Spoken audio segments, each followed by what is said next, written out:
Let's see the question.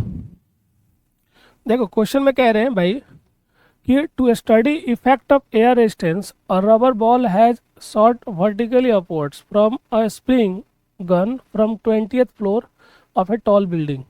Velocity of the ball was recorded at regular intervals of time and the data obtained were plotted on a graph paper. ठीक है। Some of the making on the axis are erased as shown in the following graph. With what speed did the ball strike the ground? देखो ये graph देख सकते हो, v versus time graph है ना। ये जीरो, ये लाइन देखो, और ये 2 सेकंड है।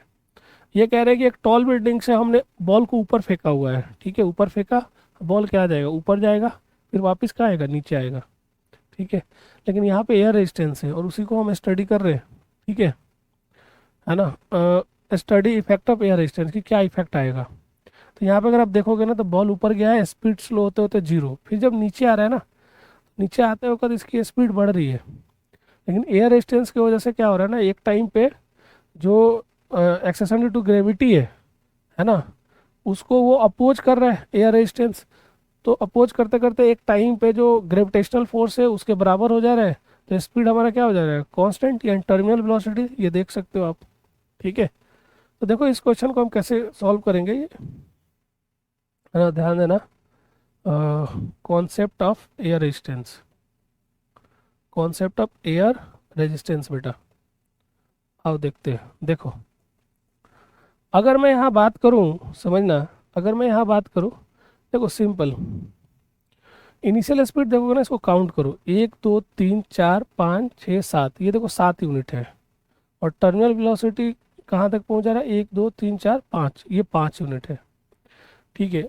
हम ऐसा मान लो बेटा, आप ऐसा मान लो कि एयर रेजिस्टेंस है ही नहीं, ठीक है। अगर एयर रेजिस्टेंस नहीं है, ठीक है, अगर एयर रेजिस्टेंस नहीं है, तो देखो ये जब इसकी वेलोसिटी जीरो हो रही है तो कितने सेकंड ले रहा है, ये 2 सेकंड ले रहा है। तो ऐसा मान लो कि एयर रेजिस्टेंस है ही नहीं। जब एयर रेजिस्टेंस नहीं है तो उस केस में इसकी स्पीड u है, तो कितने टाइम में ये ऊपर जाएगा, कितने टाइम में ये ऊपर जाएगा भाई, देखो तो अगर मैं मान लो time of flight, time of ascent अगर है, तो टाइम ऑफ एसेंट कितना हो जाएगा, u² / 2g। और टाइम ऑफ एसेंट में मान लेता हूँ कि यहाँ पे जो ग्राफ है वो 2 सेकंड है, तो देखो ये 2 सेकंड है ना।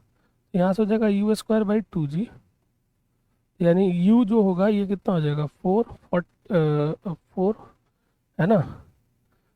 u² / 2g नहीं, सॉरी, t हो जाएगा u/g। तो यहाँ से u किसके बराबर हो जाएगा, 2 × 10, यानी u हमारा आ जाएगा 20 मीटर पर सेकंड, ठीक है। टाइम ऑफ एसेंट होता है बेटा u/g, टाइम ऑफ फ्लाइट होता है ट्वाइस u/g, तो ये कितना होगा, 20 मीटर पर सेकंड। अब यहाँ से ध्यान से देखना बेटा, यही है क्वेश्चन। अगर एयर रेजिस्टेंस नहीं होता, एयर रेजिस्टेंस नहीं होता है, तो हम अगर 20 मीटर पर सेकंड से फेंक रहे हैं, तो वो 2 सेकंड में क्या हो जाएगा, उसकी वेलोसिटी क्या हो जाएगी, जीरो हो जाएगी जब वो ऊपर पहुंचेगा तो। लेकिन एयर रेजिस्टेंस होने की वजह से, एयर रेजिस्टेंस होने की वजह से अगर 2 सेकंड में वेलोसिटी उसकी जीरो होनी चाहिए, तो हमारी जो इनिशियल वेलोसिटी होनी चाहिए वो इससे ज़्यादा होना चाहिए, ध्यान देना, वो इससे ज़्यादा होना चाहिए, ठीक है, वो इससे ज़्यादा होना चाहिए, क्योंकि एयर रेजिस्टेंस क्या करेगा, अपोज करेगा। जैसे ये ऊपर जाएगा, मान लो जैसे ही ऊपर जाएगा, समझना, ये ऊपर जाएगा, इसकी वेलोसिटी ऊपर होगी, तो हमारा एयर रेजिस्टेंस भी नीचे होगा, प्लस में mg भी नीचे होगा, यानी ये डिसलरेट तेजी से करेगा। तो अगर 2 ही सेकंड में इसकी वेलोसिटी ऊपर जाके जीरो होनी चाहिए, तो इनिशियल वेलोसिटी 20 से ज़्यादा होना चाहिए, ठीक है। एक तो ये, अब दूसरी चीज़, एक और चीज़ समझना, देखो जब ये नीचे वापस आ रहा है, तो जब ये नीचे वापस आ रहा है तो आते वक्त क्या होगा कि mg तो हमारा नीचे लगेगा, अब एयर रेजिस्टेंस कहाँ लग जाएगा, ऊपर, और वेलोसिटी क्या है, नीचे। तो अब नीचे जब आ रहा है ना बेटा, तो जैसे जैसे वेलोसिटी बढ़ रहा है तो एयर रेजिस्टेंस भी बढ़ रहा है, तो एक ऐसा टाइम आ रहा है जब ये इसके बराबर हो जा रहा है, तो वेलोसिटी हमारा कांस्टेंट हो जा रहा है। अब यहीं से देखो हमारा आंसर आएगा, समझना। देखो एक्चुअल में क्या है, ये देखो ये 7 यूनिट है, ये 5 यूनिट है, यानी अगर मेरी वेलोसिटी सपोज करो कि जो भी होगी एक्स वाई कुछ भी होगी, है ना, उसको 7 पार्ट में डिवाइड कर दो, तो उसका जो 5 पार्ट है बेटा, उसी के बराबर आपकी क्या हो जा रही है, टर्मिनल वेलोसिटी हो जा रही है। जैसे ग्राफ से ध्यान से देखोगे ना, तो इनिशियली जो स्पीड है ना बहुत तेज़ी से ड्रॉप हो रहा है, देखो उसके बाद धीरे धीरे कम हो जा रहा है। जिस रेट से ड्रॉप हो रहा है ना वो डिक्रीज होते जा रहा है, वो क्या होते जा रहा है, डिक्रीज होते जा रहा है। तो अगर आप ऑप्शन से देखोगे ना, तो देखो एक तो ये रिजेक्टेड हो गया, बस ये बचा और ये बचा। तो अगर इन दोनों में देखोगे तो सबसे सुटेबल आंसर आपका क्या हो जाएगा, 25 हो जाएगा।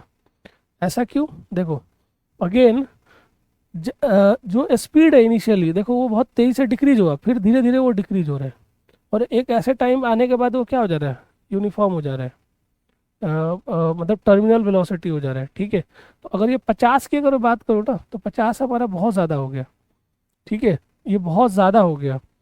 ठीक है, तो इसलिए जो हमारा बेस्ट जो आंसर होगा बेटा वो कितना हो जाएगा हमारा, 25। ठीक है, यानी 20 से ज़्यादा होगा, और अप्रॉक्स हमारा देखा जाए तो 25 के बराबर होना चाहिए।